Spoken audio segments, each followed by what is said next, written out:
चुनाव चल रहा है और सरगर्मियां भी तेज़ हैं पूरी तरह से। आप बसपा के प्रत्याशी हैं और रेगुलर जो है डोर टू डोर कैंपेनिंग में चल रहा है, क्या रिस्पांस मिल रहा है जनता का अभी तक? जनता का अभूतपूर्व उत्साह देख करके जी मैं बहुत उत्साहित हूँ और ये सीट बसपा जीतेगी बड़े अंतर से। तो ये भी बता रहे हैं आप कि जो है आपका वो जो 2.5 लाख से शुरू होगा गिनती? नहीं, वो तो हम नहीं बता रहे हैं, जनता ही बता रही है जी। ये राजनीतिक विश्लेषक बता रहे हैं, हमको क्या बताने की जरूरत है। जी हम बहुजन समाज पार्टी के प्रत्याशी हैं। बहन मायावती जी ने मुझे आशीर्वाद दे करके भेजा है जी।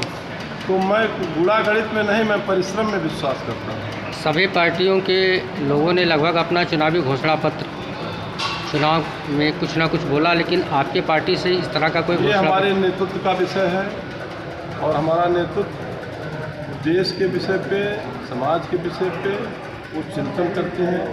तो ये उनसे पूछिए बहन जी से कि घोषणा पत्र की जिम्मेदारी पार्टी की। अब ये भी देखा गया है कि भाजपा में जो है पूर्वांचल के नेता राजकिशोर सिंह ने जो है भाजपा ज्वाइन किया और बता रहे हैं कि पूरी तरह से भाजपा आगे निकल रही है बस्ती में। अरे भैया, वो जब आगे नहीं निकल पाए तो भाजपा कैसे आगे निकालेंगे? जी। जो खुद नहीं जीत पाए जी। वो 14 में लड़े और 9 में लड़े, 14 में लड़े और 19 में 3 तो लोकसभा भी लड़ चुके हैं जी। और 9 हारे, 14 हारे, 19 हारे, 17 हारे, 22 हारे और 19 हारे। तो आप बताइए, जब वो हारते ही जा रहे हैं तो हारने वाली गोल में पहुंच गए हैं, इसलिए उनका भी यहीं से इतिश्री हो जाएगी। महंगाई, बेरोजगारी और भ्रष्टाचार पे आप कुछ कहना चाहेंगे? ये बड़ा मुद्दा है देश के सामने और इस पे मैं बोलना चाहता हूँ कि भारत सरकार और प्रदेश की सरकार जिस तरीके से अंधाधुंध जनता से टैक्स लेकर के और तमाम फिजूल खर्ची कर रही है, उस पर अंकुश लगना चाहिए, उस पर नियंत्रण करना चाहिए। जनता का पैसा है, जनता का पैसा सबका पैसा है, तो उसको ठीक ढंग से खर्च हो, जनता के विकास में खर्च हो, देश के विकास में खर्च हो, इस पर चिंतन नहीं करना चाहिए। और हम लोग अगर स्थानीय स्तर पर किन मुद्दों को लेकर के जनता के बीच? स्थानीय मुद्दे बहुत हैं, बेरोजगारी है, भ्रष्टाचार है, महंगाई है और स्थानीय मुद्दे तमाम हैं। आप देख रहे हो, जिस ऑफिस में जाओ रिश्वतखोरी बढ़ गई है, कोई किसी की सुनने वाला नहीं है, आम आदमी परेशान है। तो इन सब मुद्दों को लेकर के भी हम लोग गंभीर हैं। कोई एक या दो सबसे प्रमुख मुद्दे स्थानीय आप बता सकते हैं? देखिए, हमारे पास बहुत मुद्दे हैं, स्थानीय मुद्दे तमाम हैं और स्थानीय मुद्दे अगर मैं गिनाने लगूंगा तो आपके पास समय नहीं रह जाएगा। भाजपा के सांसद तो कह रहे हैं कि जो है मैंने बहुत विकास किया है और मेडिकल कॉलेज से लेकर इंजीनियरिंग कॉलेज गिना रहे हैं और पुस्तकालय गिना रहे हैं। ये उनका विकास नहीं है, ये तो हर सरकारें विकास करती है। ये कोई अपने पैसे से थोड़ा विकास कोई करता है।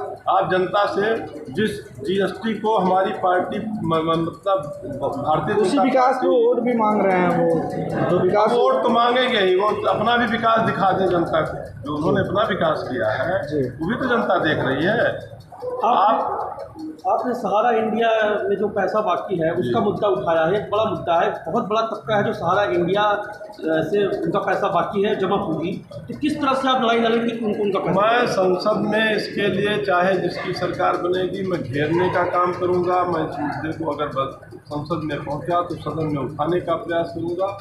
मेरी जितनी क्षमता होगी मैं बहन जी से भी निवेदन करके, चूँकि ये गरीब मजलूमों का पैसा है, तमाम लोगों ने अपना तन पेट काट करके सहारा में जमा किया है, मैं उनके हक की लड़ाई पूरी गंभीरता से लड़ूंगा। सहारा इंडिया के पैसे का जिम्मेदार कौन है?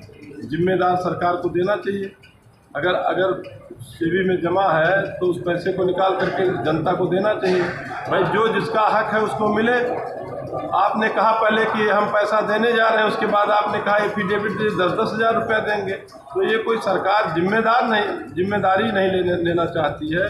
इसलिए हम संसद में इसके लिए लड़ेंगे। भाजपा के केंद्रीय मंत्री अनुराग ठाकुर आए थे, कह रहे थे कि जन सैलाब हमने दिखाया बस्ती में, वो पूरी तरह से जो है निकल रही है बात। अरे भैया, अनुराग ठाकुर साहब की क्या बात करते हैं?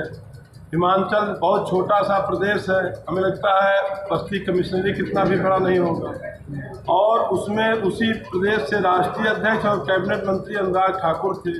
वहाँ भाजपा चली गई, इनकी 5 सीटें हार गई भाजपा। ये क्या यहाँ जिताएंगे जब खुद पहले जीत करके हम लोग दूसरे क्या जिताएंगे? बस्ती में पूरी तरह से बसपा निकल रही है। पूरी तरीके से नहीं, बहुत शानदार तरीके से निकलेंगे। ठीक है, थैंक यू।